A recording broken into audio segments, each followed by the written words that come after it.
Allah'ın söyün adamsı bilen söymediği adamın tanıyıp bolayam deyiptir. Allah'ın söyün adamsı ve Allah'ın söymediği adamın tanıyıp bolayam deyiptir.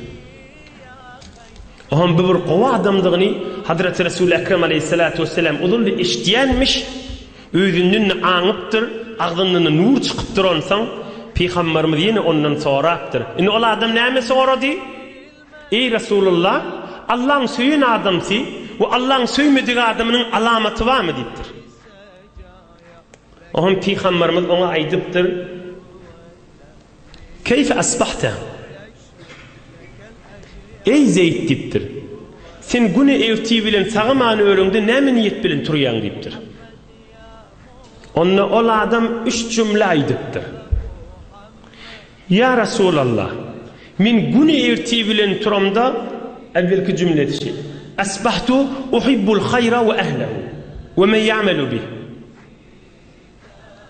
Evti bilen turamda bir qowy iş etsem da deyip yadıma düşüyor deyiptir.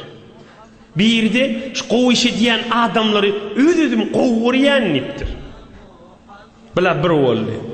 Qowyni qowuryan ve qowy işi etiyani qowuryan deyiptir.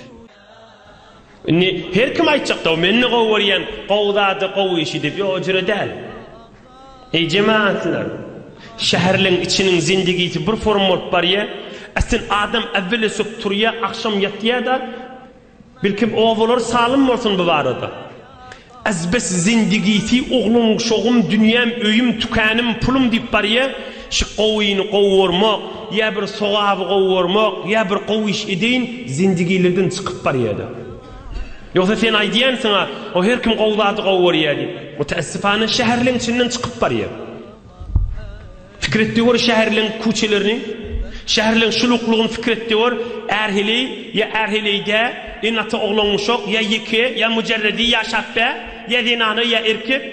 Erti bilin turuya ne hemen fikrini var turuya. Bir qowy işi ya qowy işi diyen adamı görsem ya görmesem aslında yattı varmış zindagilerde. İni bir adam aydıptır. Min avvalki turumda yadıma düşen zat ölüm yürüğümde qowy işin muhabbeti ve qowy iş ediyen adamlar qowurmak geliyerdiktir. İkincisi fein amiltu bihi ayqantu sevabehu. Ohum şu qowy iş etsem inşallah Allah bana sogap verir deyip yürüğümü düşüyor deyiptir. Yani hala halk görsün hala görmesin. Huday için qowy iş edemde begeniyen deyiptir. Ohum yeni bir aytacak da o her kim begeniyen diyecek da Huday radi olsun deyip 3. cümlesini öldü. Ve in fateni şeyun min hanantu ileyhi. Bir soğadı işi görüyen başka kişi ediptir men yetişmeyen ağıttırın. İçim narahat bolayan. Men ne şöyle qowy iş etsem da diyen deyiptir. Müslümançılık demişsin ay diyen zaten. İmanlarını ayşın ay diyen zaten. Qowy iş ediyen adamlar qowuryan. Özüm qowy iş etsem begeniyen. Bir qowy iş etmeyene yetişmesem de yürüğüm tutup içim tutup kıynanayan deyiptir. Şu qowdat bana nasip etmet deyiptir. Peygamberimiz näme deyiptir? Hâzihi alâmetullâhi azze ve celle fîmen yuridu.